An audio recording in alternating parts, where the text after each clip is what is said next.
Monsieur le Premier ministre, chef du gouvernement, Monsieur le vice-président du Conseil national de transition, chers collaborateurs, Monsieur le vice-président du Conseil supérieur des affaires islamiques, distingués membres du Conseil supérieur des affaires islamiques, respecté Mufti du Tchad et imam de la grande mosquée Roi Faisal, mes chers frères oulémas.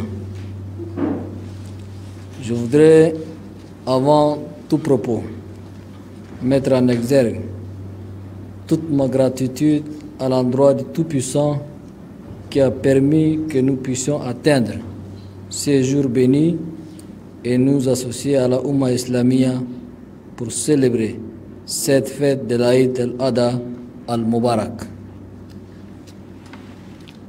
Cette fête représente un moment important dans le calendrier musulman, honore un acte unique de sacrifice et offre une occasion idoine pour l'échange de vœux. Je voudrais vous remercier pour le vœu de paix, de santé et de bonheur que vous avez si gentiment formulé à mon endroit, à l'endroit de ma famille et à la nation tout entière.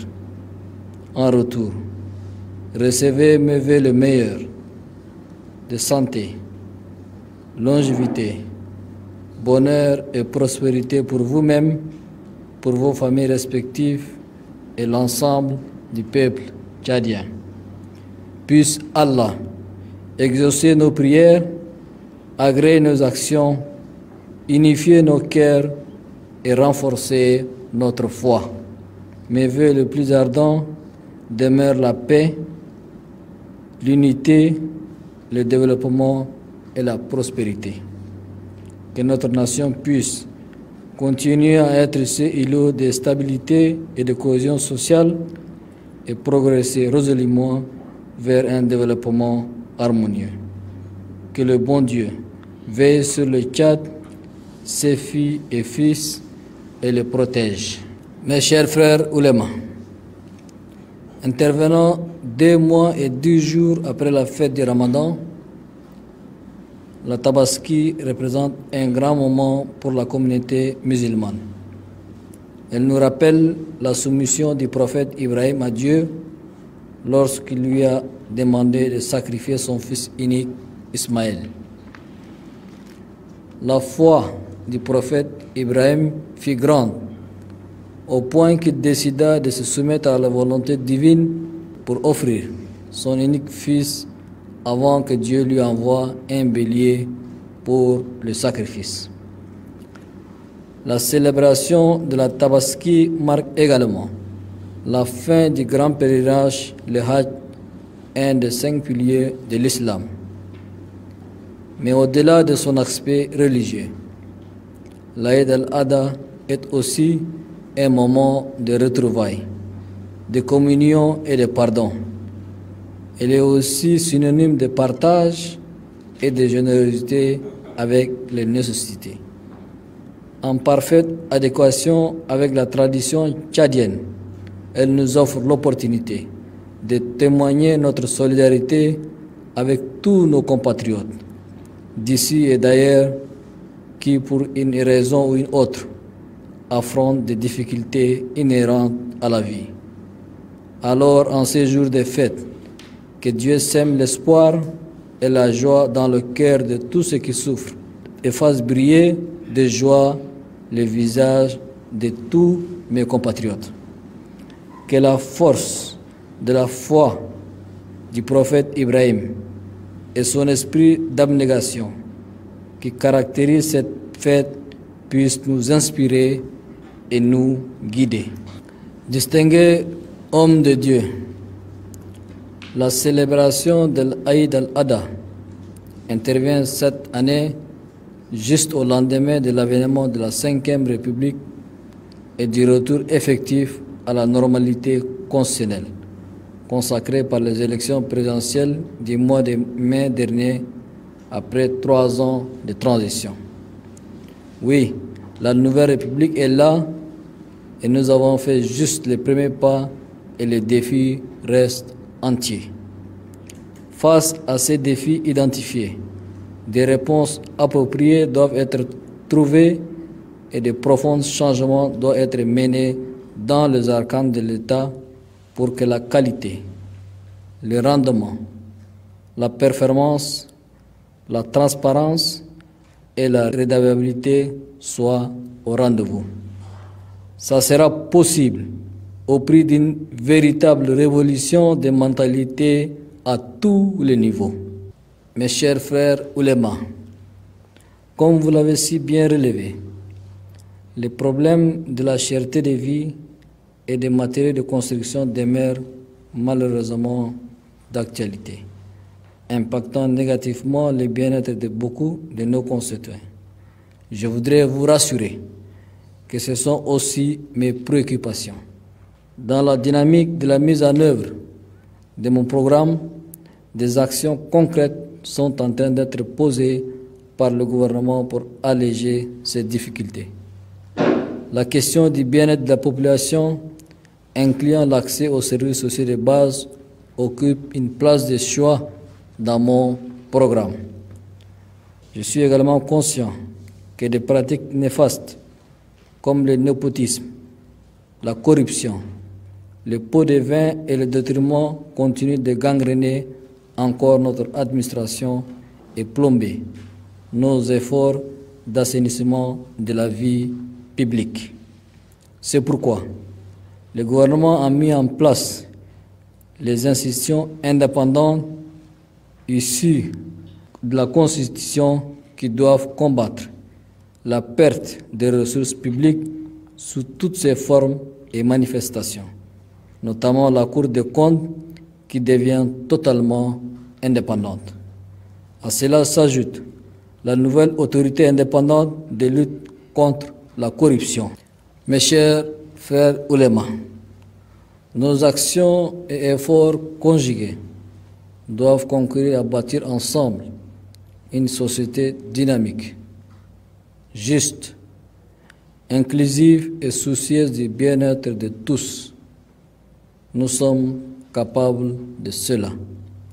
Aussi, je profite de ces instants de célébration pour appeler mes compatriotes à craindre Dieu et privilégier l'intérêt et le bien-être de la nation tout entière. À vous, hommes de Dieu, je demande spécifiquement votre implication active pour nous aider à avoir des citoyens modèles, disciplinés, respectueux de nos valeurs morales, imbus de nationalisme, du sens du devoir et guidés par la défense de l'intérêt général. Des Tchadiens qui croient en leur pays et œuvrent quotidiennement pour sa prospérité.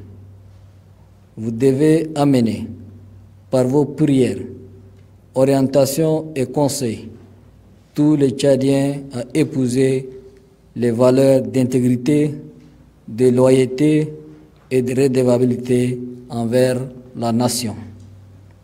Des Tchadiens fiers et jaloux de la grandeur et de la souveraineté du Tchad. Il ne suffit pas d'avoir des dirigeants justes. Dirigeants et population, chacun a sa part de responsabilité. Nul ne peut se soustraire de sa responsabilité. Assumons donc correctement nos responsabilités individuelles et collectives pour construire ensemble un pays en phase avec l'évolution de son temps, havre de paix et terre des opportunités pour tous.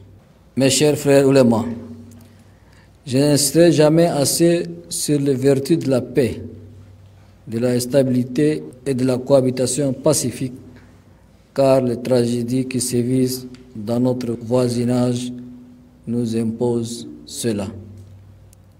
Nous devons remercier le Tout-Puissant qui nous a préservés de la déchirure et de la désolation et veiller à la préservation de ces biens si précieux qu'est la paix dont il nous a fait grâce. Je voudrais en ce moment avoir une pensée pieuse pour nos frères et sœurs au Soudan qui fêtent une nouvelle fois, sous le crépitement des balles, la désolation et le désarroi. La guerre au Soudan a généré des conséquences incalculables. C'est pourquoi je vous exhorte à continuer de prier Dieu pour alléger les souffrances endurées par les frères soudanais et ramener la paix. Prions pour la paix au Soudan, en Palestine et partout dans le monde où des humains font face aux affres de la guerre. Ces guerres qui se déroulent à un vol d'oiseau de nos frontières et les conséquences néfastes multiformes qui en découlent doivent nous transmettre tous les enseignements pour préserver la paix dans notre propre pays. C'est le lieu d'appeler à la vigilance de nos compatriotes qui vivent dans les zones frontalières vis-à-vis de ce qui se passe dans ces pays limitrophes avec lesquels nous partageons des liens d'histoire, de sang et de culture. Le Tchad œuvre inlassablement et appelle constamment à la résolution pacifique de cette guerre qui saigne à blanc le Soudan voisin.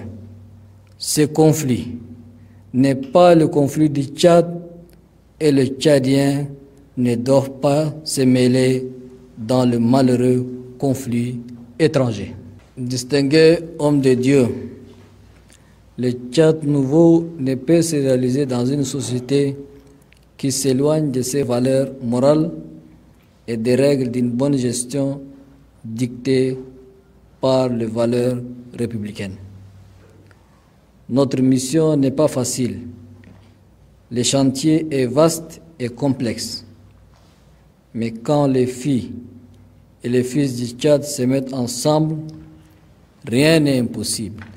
Inch'Allah, c'est cette note positive que je termine mes propos en souhaitant une fois de plus une heureuse et bonne fête à l'Aïd al-Adha à vous tous, à tous les Tchadiens de l'intérieur et de la diaspora. Eid Mubarak à toute la communauté d'expatriés qui ont choisi de vivre avec nous ou que le service a amené chez nous. Que Dieu vous bénisse. Que Dieu bénisse le Tchad. Je vous remercie.